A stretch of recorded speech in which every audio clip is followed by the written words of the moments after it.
is lobster season. This is my second dive. Second day is October 2nd. Gonna go after some lobster. Looking really promising. Better conditions than yesterday, at least in the surf and winds. So let's see if we can grab some more bugs. We are back at Palos Verdes, ready to go for another lobster dive. Surf is about a foot, looking great. Visibility was about 20 feet, give or take. So really great day. Water had not gotten too cold yet, so really good. Palos Verdes, trying this spot out.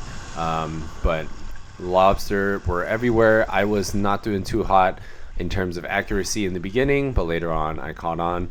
But let's dive in.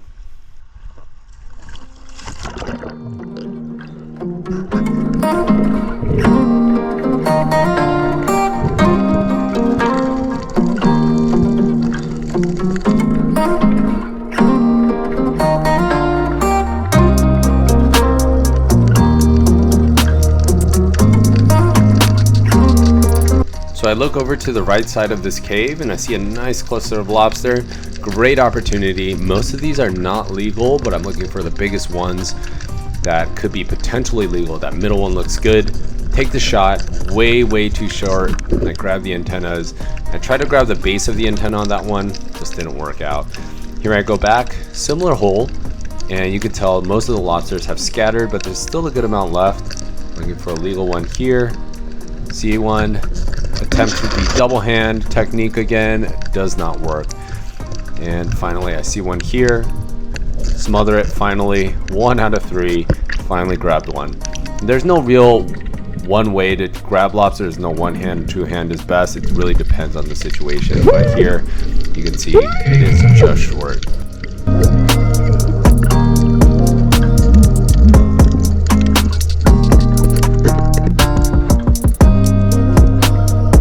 So this is my dive buddy Devin. He actually spotted a lobster worth grabbing, and you can see here he freezes and looks for the perfect opportunity to shoot his hand in and grab that lobster, which he does right at the base of the antennas. But you really want to be quick because those feelers, once they feel you, they're out of there. But this one is just short.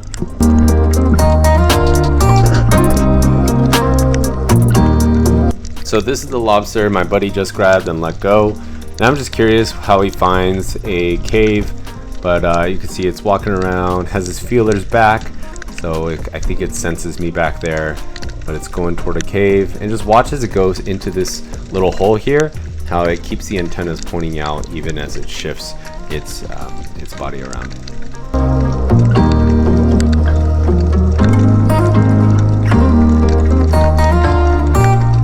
Yeah, I think this is a new spot. I haven't done this area. It looks cool. Let's go together.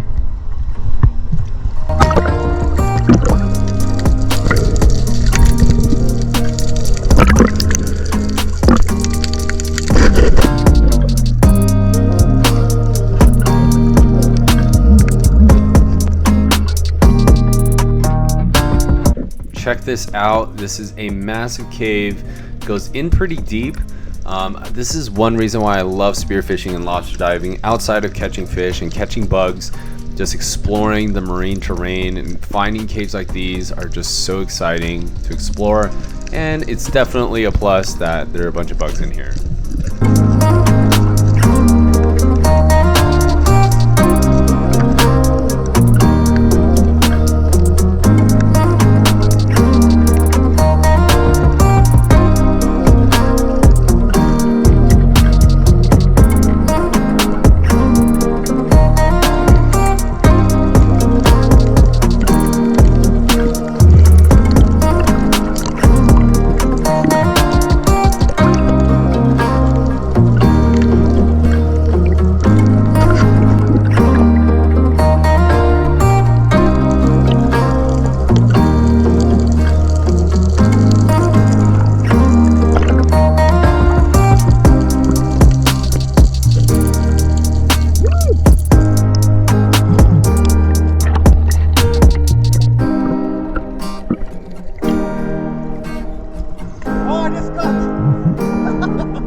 So as you can see, plenty of lobster around. I go for this one, grab them, and I'm feeling ambitious. I have my left hand free, and I go for another, and yet again, another one gets away.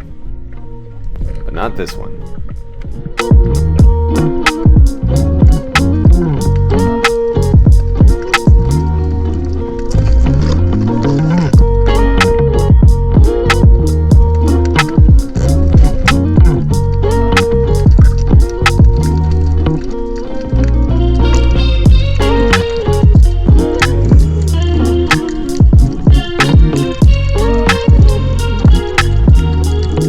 And after so many failed attempts, I have my first one for day 2.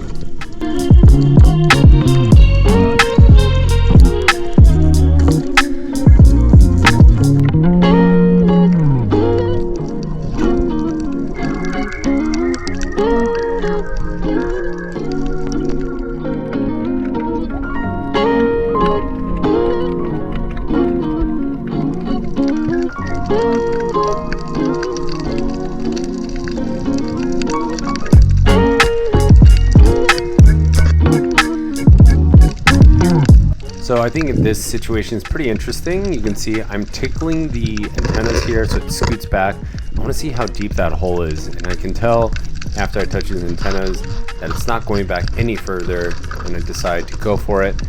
First, I go for the root of the antennas, the feelers. I'm trying to be really gentle here, not to rip off the antennas because they come off pretty easily. You can see there, I grab the root, readjust my hands, try to get the carapace, and I pull this one out. So the takeaway here is that sometimes you can use the feelers to your advantage and tickle them to figure out if the hole's deep or shallow, and sometimes scooting them over to a certain side of the cave so you have a better shot. And you'll see that later in this video.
As I mentioned before, you can use those feelers to your advantage. Here you can see a nice shelf of lobster. I already spooked a couple, and so the strategy here is to just touch as many feelers as I can, and that way the lobsters scoot back, feel threatened.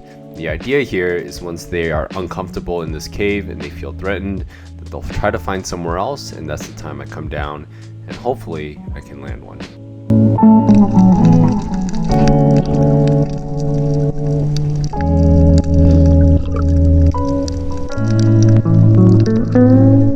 So let's see if the strategy paid off. As you can see, a lot of lobsters have dispersed, and there's a couple hanging out closer to the front. And so what I do is I use my light and I touch the feelers from the right side, pushing them out into the open, or as much as possible. This one's in a good position now. Grab them. Success.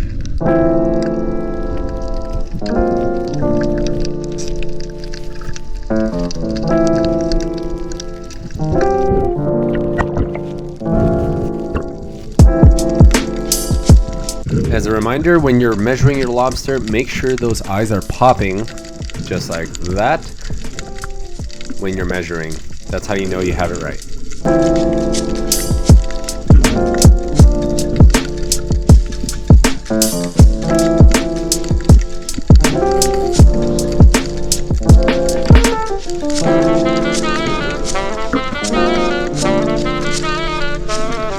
Go.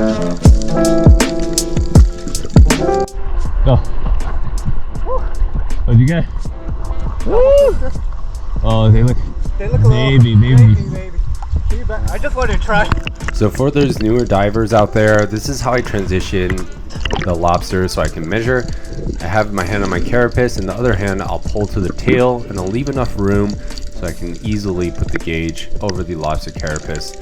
And if your hand is on the carapace with your right hand, you grab it from underneath with the left where the legs are, have it grab on, you grab onto the lobster, and then transition your right hand to the tail. So like this, left hand down where the legs are, adjust my hand with my right, and then make it easy for an easy measurement right there.